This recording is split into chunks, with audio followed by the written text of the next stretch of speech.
if your printer tray will not close all the way, forcing it, it's only going to make matters worse. So in this video today, I'm going to show you the real reason why this happens and how to fix it without breaking anything. You definitely do not want that.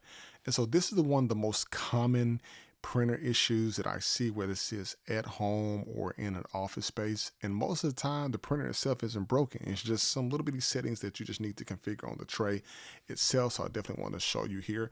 So one of the first things that people have a hard time checking is that guides a lot of times will prevent this from actually shutting all the way. So as we're looking at this here, sometimes you'll see the printer is barely can shut. So what you can do is basically pull the printer tray out. You want to make sure that your paper and everything is aligned in here right. Now on this particular model here, on the 6978, you can basically pull the door open right here.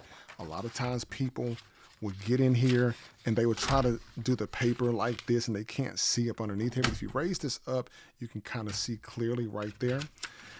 Another thing that you can do is you want to make sure that the paper size is correct. A lot of times people focus on the 8.5 by 11, but they may be on a 8 by 14 or some sort. But for this example, this is an 8.5 by 11 piece of paper that I have here, which is a standard piece of printer paper that you will just basically buy from the store, especially for home users. Make sure that your paper guides are correct. But with most of them, you can pull the tray out, but on some models, you may have to click the tabs that are on the side. They're most likely going to be blue or some other color. You pull the tray all the way out just like this here. And as you can see, there are different guides on the printer tray itself. So right here, as you can see, you have your papers measurements here, like your 4x6 or the 10 by 15 centimeters. You have your 8.5 by 11, which is your standard printer paper, your A4. And if you want to expand it to a 8 by 14 or something beyond that, if you basically pull this switch in, this printer tray actually comes down. That way the paper itself could actually come out past the actual guides itself. And so what you want to do is you don't want to overfill the tray. You need to determine whether you're going to be doing a legal versus the letter mismatch. Sometimes the tray thinks it's overloaded. Maybe it's going up past these points right here. You definitely don't want to have paper sitting on top of these guides. You want to make sure that everything fits smoothly up into this portion here. That will knock off some of these sensors, and the sensors could be expecting a particular type of clearance, or the springs cannot compress down on the paper itself. Or sometimes you will even have pieces of paper, like torn pieces of paper, that may be somewhere up inside of here that you may have to open this up to actually see if there's a piece of paper or something stuck in there. And you can just open up the printers on different ones to actually see what's what. Even like on the top portion of the printer like itself, you just may want to pull these out, make sure there's nothing there, because sometimes that may be something that's literally just blocking the paper tray from closing just a little bit by itself. And so once you remove everything, make sure the guides are right, and you check the bottom tray, the rails and everything is good. Your paper's going to definitely rest back up into here, and then you will pull this back up piece right here. Make sure that it's locked up there, and then once you put your paper tray back in, your paper tray should slide.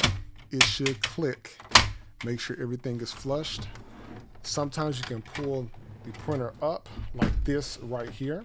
And depending on the type of model that you have, most of the HP larger printers, sometimes you can turn them up, and you can definitely see that the paper tray has to rest smoothly in here. Nothing is blocking it. Even if you turn the printer around, make sure that all of that is good, because you don't want to mess any of that up if you're able to do so. And if the reset, and if everything basically is resisting, just stop. Make sure the resistance that's definitely giving you a warning that something is wrong there. So don't ever force the paper tray to close. Don't ignore the clicks. Make sure you have the matching paper size. You don't want 8 by 14 and 8.5 by 11 in here. And just don't assume that the printer is old, people, because listen, you can get a pretty long lifespan out of the printer itself. But if the tray is still will not close and you tried all this, you're likely dealing with a broken latch or a rail or something. So make sure that you repair those particular pieces and components. You can definitely take out the tray. Make sure that everything, as far as the tray itself, make sure that everything is aligned out right. All your guides are right. Nothing is broken. Your pieces and everything are there. You want to make sure all that is fine. And that's basically pretty much it. If this definitely saved you some time and you've seen this issue before, definitely let me know in the comments below, so that way it can definitely help some other people out.